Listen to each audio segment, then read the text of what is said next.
Pois é, e a morte do ex-líder soviético Mikhail Gorbachev aos 91 anos repercutiu no mundo inteiro, né? Como vimos com o repórter Tiago Américo. E para analisar a importância dele para o fim da União Soviética e a reorganização no leste europeu, inclusive com as repercussões nos dias de hoje e na invasão russa à Ucrânia, o Jornal da Manhã recebe agora o analista de geopolítica do Instituto Civitas, o coronel Gerson Gomes, a quem agradecemos demais pela participação. Seja muito bem-vindo. Bom dia, Daniel. Bom dia, Adriana. Mota, Amanda.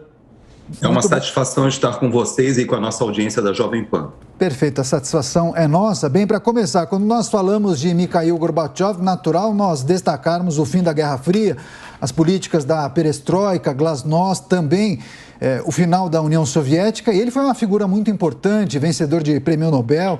Enfim, qual é o legado político de Mikhail Gorbachev para a União Soviética, a Rússia, especialmente para a Europa, e a importância dele no contexto atual? A sua última frase é um grande desafio, porque quando você coloca o contexto atual, é importante nós entendermos que para Putin, toda a política externa que ele desenvolve já há alguns anos, de alguma forma, é uma antítese ou uma tentativa de apagar o legado de Gorbachev. Então, hoje, nós temos no mundo várias homenagens acontecendo a Gorbachev, mas é importante nós entendermos que, quando Putin era tenente-coronel ainda da KGB, ele estava em Berlim, e naquele momento em que o muro de Berlim cai.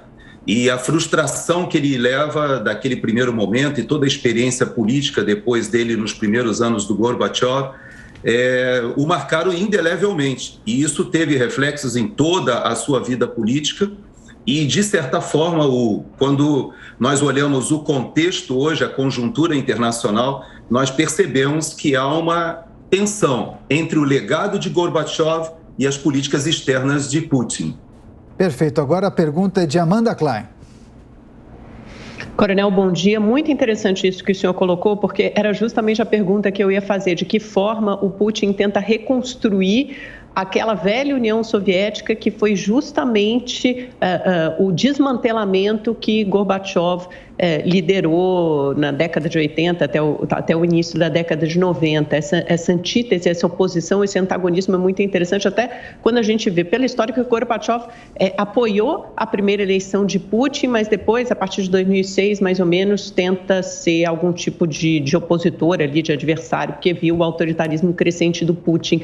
Como é que a gente consegue colocar essas duas coisas em perspectiva e a ambivalência da figura do Gorbachev, que talvez seja um herói reconhecido muito mais pelo mundo do que internamente na própria Rússia?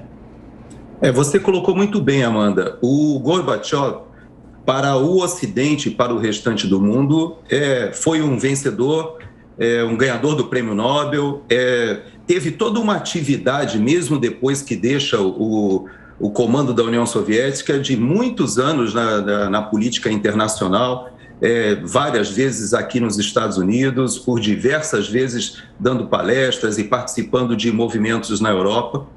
No entanto, é importante nós lembrarmos que quando ele toma a iniciativa junto com o governo norte-americano, porque foi uma ruptura com uma ordem mundial que era bipolar, e a gente sai da Guerra Fria, e isso é feito com um acordo e por intermediação de talvez o presidente mais importante nesse processo, que é o Ronald Reagan.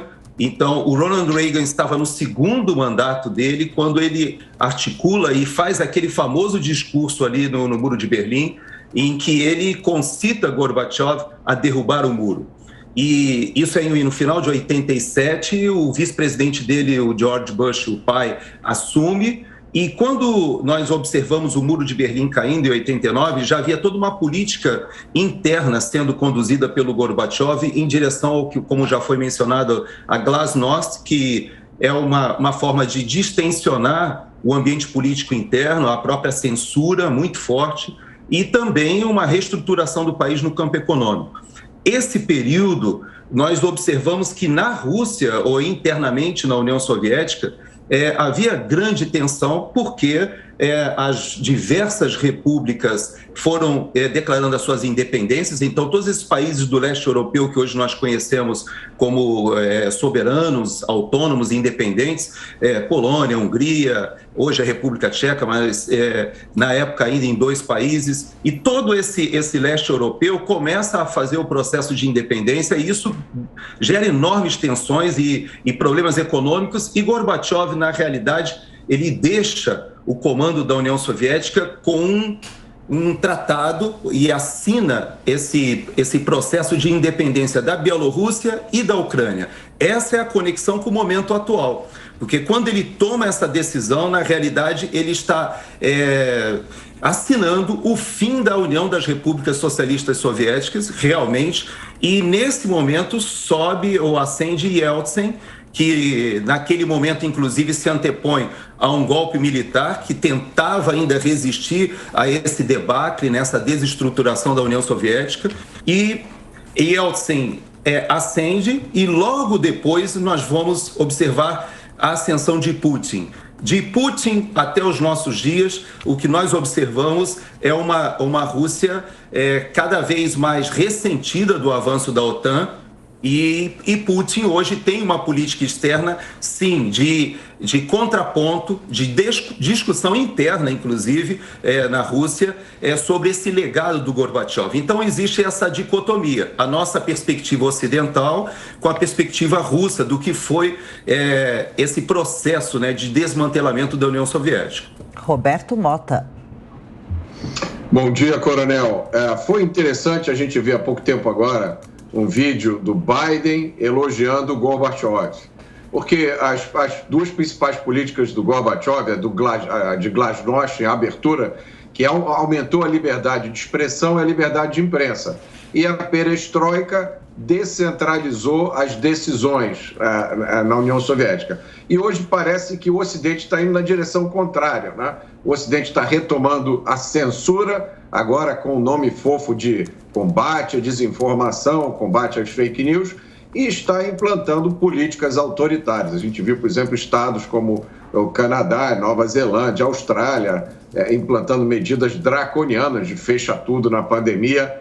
E aí eu pergunto ao senhor, o que está acontecendo no mundo?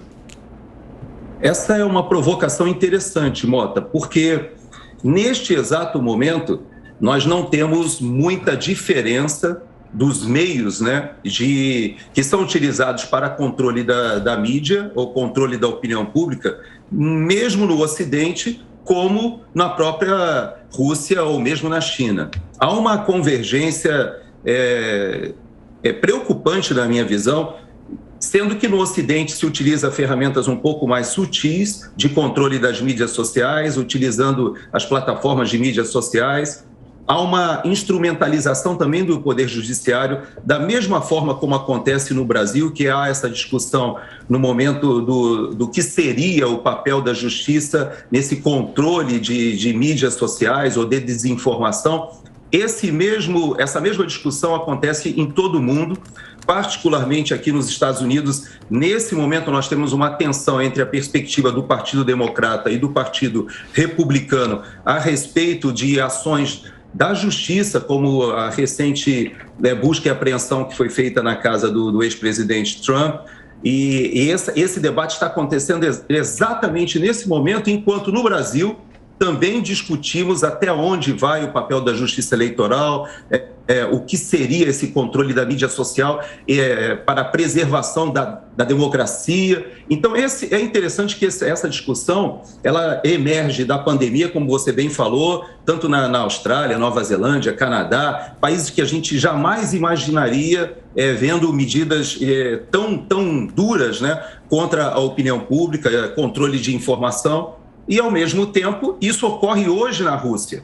E então, é difícil nós analisarmos esse momento internacional sob essa perspectiva, porque há controle da informação, ou tentativas de controle da informação em ambos os lados, tanto aqui no Ocidente como lá na Rússia hoje de Vladimir Putin. Perfeito. A morte de Mikhail Gorbachev e as análises e reflexões do analista de geopolítica do Instituto Civitas, o coronel Gerson Gomes, a quem agradecemos pela participação aqui no Jornal da Manhã. Bom dia ao senhor. Bom dia, bom trabalho para vocês. Igualmente.